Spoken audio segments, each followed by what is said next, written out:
AITA for calling out my cousin at family dinners. Last weekend, my family gathered at my aunt's house for her birthday dinner. Aunt Joan had gone all out. The dining table was set with her best china, fresh flowers down the center, and candles flickering softly. It felt like one of those nights that was supposed to be warm, full of laughter, where we'd all enjoy each other's company. For a while, it seemed like it would be just that. But even before we sat down, Camille, my cousin, was already in full performance mode. Her voice carried louder than anyone else's, and she made sure the spotlight never drifted away from her. She bragged about her new job, about how her co-workers couldn't function without her, and she threw in exaggerated stories that had nothing to do with anyone else. People laughed politely, but I could see my uncle quietly rolling his eyes. When the main course was served, everyone reached for food with normal, careful portions. We were raised to be considerate, to make sure there was enough for everyone. But Camille, she loaded her plate like she hadn't eaten in days. Piles of meat, scoops of mashed potatoes spilling over, vegetables stacked so high they almost slid off. She didn't even look to see if others had been served yet. I caught my uncle's quick glance in her direction. He noticed. Everyone noticed, but no one said a word. It was like they'd all resigned themselves to letting Camille act however she wanted. I clenched my jaw and forced myself to stay quiet, telling myself it wasn't my place. But then dessert came. Aunt Joan had spent all day making a pie from scratch. She even told us earlier in the evening, proudly, that it was her grandmother's recipe and that it always reminded her of home. When she set it on the table, it really did feel like the highlight of the night. Everyone leaned in, excited. Slices were cut carefully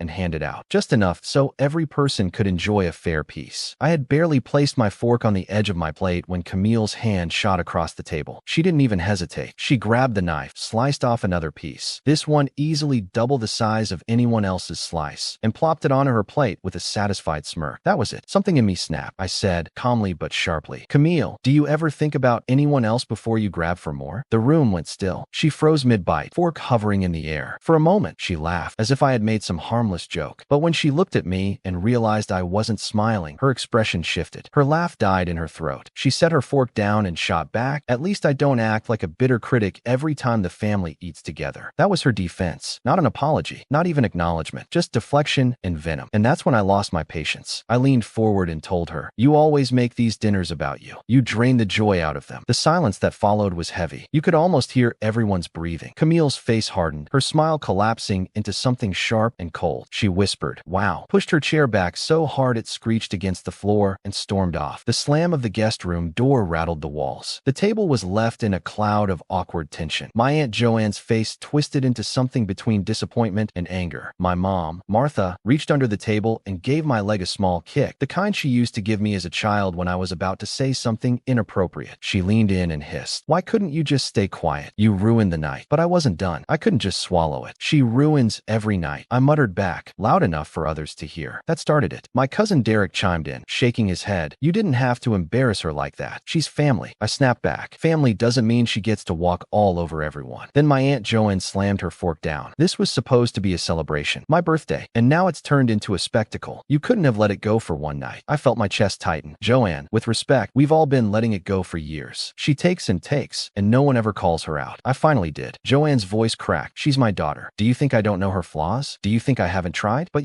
tonight, you humiliated her." Martha cut in again, shaking her head at me. Sometimes silence is kinder than truth. The air was thick with frustration. Nobody was eating anymore. Plates sat half-finished, candles flickering uselessly between us. And then my dad, who almost never speaks up in these moments, cleared his throat. "I think," he said slowly, "that both of you are right. Camille does behave selfishly, but calling her out at the table, it wasn't the time. But it was too late for balance. Too late for compromise. The damage was done." I sat there, pulse pounding, staring at my untouched dessert. My hands shook slightly, not from regret, but from the adrenaline of finally speaking what had been sitting in my chest for years. Everyone else avoided eye contact. Conversations sputtered, small, awkward attempts to steer the mood back into something lighter. But the laughter was gone. The warmth was gone. Camille didn't come back out for the rest of the night. When we eventually left, Joanne wouldn't even look at me. My mom muttered under her breath all the way home about how I had crossed a line. Yesterday morning, I woke up to a long WhatsApp message from Camille. At first, I thought maybe she had cooled down overnight and was ready to acknowledge what happened. But no, her message was more of a rant than anything else. She didn't apologize, not even slightly. Instead, she wrote that she was tired of always being treated like the problem, that I humiliated her in front of everyone, and that I was obsessed with trying to control other people's happiness. She ended with, "If you can't accept me the way I am, then stop pretending you want me at family dinners." The tone wasn't just defensive, it was almost threatening, as if she was daring me to say something back. For a few minutes, I just stared at my phone, debating whether to reply or let it sit. I showed the message to my mom, Martha. She sighed heavily, the way she does when she doesn't want to admit I might be right. She told me, "You should be the bigger person. Just respond kindly and try to smooth it over. It's not worth making the family feel divided over one argument." I asked her if she thought Camille was out of line. She didn't answer that directly. Instead, she said, "You know how she is. She's always been dramatic. Let her blow off steam." That irritated me. To me, it felt like my mom was basically saying, "Yes, Camille behaves badly, but let's all tiptoe around her because she can't handle criticism." Later, I called my cousin Elliot. He's usually quiet at family gatherings, but I trust his honesty. He admitted he thought I wasn't wrong at all. In his words, "Everyone notices Camille's habits. She always eats like she's starving, interrupts conversations, and makes it about her. But no one wants to call her out because it always spirals into this kind of drama." He said he admired me for finally saying something out loud, but he warned me that the rest of the family will never side against Joanne's daughter. That hit me harder than I expected. By evening, things escalated. Camille posted a photo on Instagram, smiling with a giant plate of food in front of her. The caption read, "Here's to enjoying life without judgment." My stomach dropped the second I saw it. It was so clearly a jab at me. She didn't tag me, but the timing, the tone, everything screamed that it was directed my way. What stung more was seeing who liked the post. My Aunt Joanne, of course, but also two of my cousins, Lydia and Marcus. Seeing their names under that little heart button made me feel like they'd chosen a side. I could almost hear their thoughts. "Camille's right. You were too harsh." Meanwhile, a few other cousins stayed quiet, and I noticed Elliot didn't interact with it at all. That told me he meant what he said earlier. But still, the divide was obvious. I didn't comment, didn't like the post, didn't say anything. The last thing I want is to start a public back and forth on social media for the entire extended family and their friends to witness. But it's hard not to feel cornered. Later that night, my phone buzzed again. This time it wasn't Camille, it was Joanne, my aunt. She sent me a voice message instead of typing, and her tone was cold, sharp. She said, "I don't know what you were trying to prove the other night, but you humiliated my daughter in front of everyone. You should have pulled her aside if you had an issue. You ruined my birthday dinner, and honestly, I think you owe Camille an apology. A real one." I listened to it 3 times before I even thought about replying. My hands were shaking, not because I was scared, but because I was angry. Apologize? To Camille? For pointing out what everyone already knew? I played it for my mom. And again, Martha just sighed and muttered, "Joanne's just being protective. Don't take it to heart." But how could I not? It felt like my aunt was putting all the blame on me, completely ignoring Camille's behavior. I ended up not replying to either of them, neither Camille's message nor Joanne's voice note. But silence isn't neutral in my family. Silence gets interpreted as guilt, as arrogance, or as me trying to escalate things. This morning, I woke up to find that Camille had updated her Instagram story with a black screen and white text that read, "Some people love tearing others down to make themselves feel better, but you can't dim my light." And guess who reshared it? Joanne. I feel like I'm in some bizarre, unspoken family feud. Half of them are pretending it didn't happen, while the other half are rallying behind Camille as if she's the victim of some cruel bullying campaign. Meanwhile, I'm sitting here wondering, was I really that wrong to finally call her out? What scares me most is that this doesn't feel like it's going to just fade. Every family dinner from here on out is going to be charged with tension. Every interaction is going to feel like a test. And if I don't cave and apologize, I'm afraid Joanne and Camille will actively work to push me out. I didn't expect one comment at the dinner table to ignite a firestorm like this. What I thought was just standing up for basic courtesy has turned into something that might split my family into sides for good. This weekend, my Aunt Joanne decided to host another dinner, almost like a reset for the family after the chaos of her birthday. She sent a message in the family group chat saying she wanted peace, unity, and a chance to enjoy each other's company. Honestly, I wasn't sure if Camille would come at all, but part of me knew she wouldn't pass up the chance to make an entrance. Sure enough, Camille arrived, but late, as always, walking in 20 minutes after everyone else was already seated. She carried a tray of store-bought cupcakes like it was a grand offering. My aunt smiled politely, but I caught the flicker of disappointment in her eyes. Joanne had cooked a full dinner again, and Camille waltzed in with something from the grocery store bakery aisle. At first, things seemed okay. Camille kept quiet, scrolled her phone a couple times under the table, and picked at her food. I thought maybe she had taken the last fight to heart. I avoided eye contact with her, determined not to be the one to ignite anything this time. But then, when my Uncle Norman made a light-hearted joke about how quickly the mashed potatoes had disappeared, Camille leaned back in her chair and said said loudly, "Better watch out, or I'll get accused again of ruining the night." The entire table froze. She didn't say my name, but her eyes were locked directly on me. My stomach twisted, but I kept my face neutral. My mom, Martha, immediately tried to defuse it with an awkward chuckle. "Oh, come on, Camille, let's not dredge that up again. Tonight is supposed to be about family, not grudges." But Camille wasn't interested in letting it go. She leaned forward, her voice cutting sharper now. "No, because I'm sick of this narrative. I can't even eat a slice of pie without being treated like I'm selfish. People in this family love to nitpick me, but never anyone else." I clenched my jaw. I wanted to stay silent, but something in me couldn't. This isn't about nitpicking. It's about being considerate of everyone else at the table. That's all. The room went cold. I could feel everyone's eyes darting between us like they were watching a live grenade roll across the table. Camille's face flushed red. She pushed her chair back and stood up, voice rising higher. "Don't act like this is about respect. You've had it out for me for years. Every little thing I do, you find a way to criticize. Maybe you're just jealous that people actually notice me when I walk into a room." I swear my fork almost dropped from my hand. Jealous? Of her? The room was dead silent, except for the faint clink of glasses as my cousin Elliot nervously shifted in his seat. My Aunt Joan tried to intervene. "Camille, please sit down. Let's just enjoy the dinner." But Camille cut her off, practically shouting now. "No, I'm not sitting down. I'm not going to pretend everything's fine when clearly certain people would rather I wasn't here at all." Her eyes darted between me, Joanne, and Norman. At that point, Norman, who's usually the quiet peacemaker, finally spoke. He let out a long, exhausted sigh and said, "This can't keep happening. Either the drama stops, or we stop inviting you." The words hit the table like a thunderclap. Camille's mouth dropped open. "Excuse me? You're seriously threatening to exclude me? Your own niece? For what? Eating food and existing." Norman rubbed his forehead. "No, for constantly turning every gathering into a battlefield. We're all tired of it." That was the first time anyone besides me had actually said it out loud. The tension was unbearable. Joanne looked stricken, torn between her husband's blunt words and her daughter's outburst. My mom looked like she wanted to crawl under the table and disappear. Camille's voice cracked as she shouted, "Fine. If I'm such a burden, don't worry. You won't have to deal with me anymore." She stormed toward the door, heels clicking angrily against the tile. Then, just like last time, she slammed the door so hard the frames on the wall rattled. This time, though, instead of awkward silence, there was a collective exhale, like everyone had been holding their breath for too long. Norman shook his head. "I meant what I said. I love her, but I can't keep letting her behavior ruin every gathering." Joanne's face hardened. She didn't say anything to him, but the way she cleared the plates with tight, sharp movements made it clear she was furious, not just at Camille, but maybe at all of us for letting it escalate again. On the way home, my mom scolded me again. She said, "You should have just kept quiet. She was baiting you, and you took it." But Elliot texted me later saying, "Don't blame yourself. She would have blown up no matter what. At least people are finally seeing it now." Still, I can't shake the guilt. The family feels fractured in a way that might not heal this time. Joanne hasn't spoken to Norman since that dinner. My cousins are whispering about whose side they're on. And Camille? She hasn't just disappeared quietly. She's been posting vague Instagram stories, quotes about toxic families, and choosing peace by walking away. Several family members are already liking and commenting supportive things. What was supposed to be a night of reconciliation ended in an even bigger explosion. And now, instead of just being me versus Camille, it feels like the whole family is teetering on the edge of splitting into camps. I don't know if an apology could fix this anymore. I'm not even sure if I want to apologize. But one thing's clear, nothing will ever be the same after this. You're not the AITA. You finally called out behavior that's been upsetting the family for years. Camille's reaction and your aunt's insistence that you apologize is about feelings and appearances, not fairness. You spoke up about repeated selfishness, honest, necessary, and long overdue. Yes, the timing at the table was awkward, and a calmer moment might have reduced drama, but the core issue is valid. Standing up for boundaries doesn't make you the villain. Humorously, Camille's Instagram posts are just her trying to rewrite reality in a social media court, but that doesn't change the truth. The problem wasn't you. Before we jump into the next story, don't forget to like and subscribe, and let us know your favorite part in the comments. AITA for cutting off contact after realizing my relationship was one-sided. I'm 27, and for almost 3 years, I've been in a long-distance relationship with my partner, Julian, who is 29. We live a couple of hours apart, so we've managed to see each other every couple of months for a week or two. On paper, it seemed workable. In reality, it has been emotionally exhausting, like carrying a weight I wasn't allowed to set down. From the very very beginning, things felt unstable. I wanted a relationship built on consistency, trust, and the hope of marriage someday. Julian said the same things. He even mentioned proposing in the future, but the words never matched his actions. I spent countless nights replaying conversations, comparing promises to reality, and feeling a pit in my stomach whenever his behavior fell short. Julian frequently broke promises, big and small. He would cancel plans with me to hang out with friends, go on spontaneous trips, or stay out late until dawn without warning or explanation. When I expressed disappointment, he would accuse me of being controlling or jealous, saying I couldn't handle his independence. If I asked him to consider my feelings, he would threaten to leave, claiming I expected him to fundamentally change. I had been open about my needs from day one, so the threats felt like betrayal. It was exhausting to reconcile his words with his actions, and I often found myself questioning my own judgment. There were moments when he seemed genuinely caring. He would call more often than his nature allowed, check in on me when I was stressed, help financially when I struggled, and even assist me with job matters. But soon, these gestures became a tool against me. If I admitted feeling unloved or neglected, he would frame it as me being selfish, clingy, or overly dramatic. He made it seem like my vulnerability was manipulation, and if I persisted, he would threaten to leave, painting me as ungrateful and unreasonable. 3 weeks ago, after an argument that left me drained and sobbing, I suggested a short break, a week apart for reflection. Julian agreed, saying it might give us both clarity. After the week, he reached out first, claiming he missed me, asked how he spent the break, and whether he had reflected on our relationship. His answer stunned me. It was peaceful. He hadn't reflected, but I had crossed his mind occasionally while he spent time with his family. I felt like a stranger in my own relationship. Despite my hurt, I tried to salvage things. I suggested slowing communication to 2 calls per week, one casual, one serious. For a few days, he followed the plan, but then he traveled for work to another city. He didn't tell me until he was there and barely responded to messages or calls. Soon, I learned he had scheduled a trip with friends during the exact time we had agreed to meet months earlier. It felt like an invisible punch to the gut, like my presence and our plans didn't matter at all. That Monday, everything exploded. We argued for hours. Julian framed my pain as jealousy, claiming I was suffocating him. He accused me of making him cut off friends who mocked me for being needy. I tried to speak calmly, but it turned into a detailed, emotionally raw confrontation. I told him he wasn't ready for marriage or a committed relationship, that he wanted freedom without responsibility, and that he was still living in a party and friendship phase while expecting me to act like a devoted, patient partner. My voice shook as I laid out the patterns, the lies, the broken promises, the exhaustion I had carried silently for years. When I was done, I deleted all our apps and turned my phone off. Since then, I've been trapped in a cycle of anxiety, panic, and trauma. The thought of turning my phone back on makes me cry and tremble. Even imagining messages, or the absence of them, brings on a visceral fear. This is the same man who once broke up with me, only to appear the next day in tears, begging for forgiveness. The same man who swore countless times that he couldn't imagine life without me. I gave him my love, trust, and patience. Nothing else. I know he wasn't staying for anything physical because I never fully allowed myself to be that way with him. I also recognize my mistakes. My tears, panic, and desperate attempts to hold him close were toxic. I unintentionally manipulated him because I feared the relationship would crumble if I didn't fight for it harder than he ever did. I realize now that I held on too tightly, letting fear control my behavior, and at times that fear spilled into pressure he could not handle. It's been 3 days since my last contact, and 2 days since I turned off my private phone. I haven't spoken to anyone about it. I'm still in shock, unsure if I will ever resume contact, or even if I want to. Julian knows my father's number and has met my parents, so if he genuinely worries, he can reach out to them. But I feel incapable of responding. The idea alone makes my chest tighten and my hands shake. I replay everything in my head constantly. Every moment he promised one thing and acted differently. Every time he dismissed my feelings. Every time he said he loved me but lived in a way that proved otherwise. I feel both liberated and hollow. Part of me thinks I finally acted in my own best interest after years of invisibility and neglect. Another part of me questions if I've overreacted, if I'm being cruel. I keep thinking a relationship should make you feel safe, seen, and cherished. This never did. And yet, walking away feels like tearing part of myself out. The tension isn't just in my head. It's in every little sound, every notification on my phone, every imagined scenario where he might have reached out and I didn't answer. I feel frozen, stuck between fear and relief, love and frustration, hope and despair. I can't tell if I'm making a final decision or simply waiting for my heart to stop racing enough to think think clearly. I ask myself daily, was I wrong to cut off contact? Was I selfish to protect my emotional well-being? Or was I finally seeing reality clearly, acknowledging that love cannot thrive where it is never reciprocated, never nurtured, and never respected? I don't have answers yet. I don't know if Julian will reach out, if I'll respond, or if this will finally be the break I need. All I know is that I can't go back to pretending my feelings don't matter, and I can't ignore the toll the relationship has taken on my mental and emotional health. The uncertainty, the grief, and the fear of what comes next weigh heavily on me, but for the first time in a long time, I also feel a flicker of control over my own life. A fragile, trembling control, but it's mine. You are not the AITA in this situation. What you did, cutting off contact and prioritizing your emotional safety, was necessary. Julian consistently dismissed your feelings, broke promises, and made your valid concerns about the relationship seem unreasonable. That's not love or partnership, that's neglect. Protecting yourself from repeated emotional harm is not selfish, it's responsible. You recognized your own behavior, reflected on how you handled stress and fear, and still set clear boundaries. That's maturity and self-respect. Staying in a cycle of panic, guilt, and manipulation would have only drained you further. Walking away, even temporarily, was a way to reclaim control over your life and mental health. It's normal to feel conflicted, sad, anxious, and guilty, but none of that makes you wrong. You were honest with yourself, acknowledged patterns of harm, and chose your well-being over uncertainty. Meanwhile, Julian's repeated failures to meet you halfway show he wasn't ready for the commitment you needed. In short, you are standing up for yourself in the only way that makes sense. AITA? No, you are protecting yourself, and that's exactly what you should do. Thanks for watching. Don't forget to like and subscribe. Got a story to share? Drop it in the comments and let us know which one was your favorite. If you enjoyed this video, you'll definitely want to check out AITA for feeling stuck in my relationship. Click here to watch it now.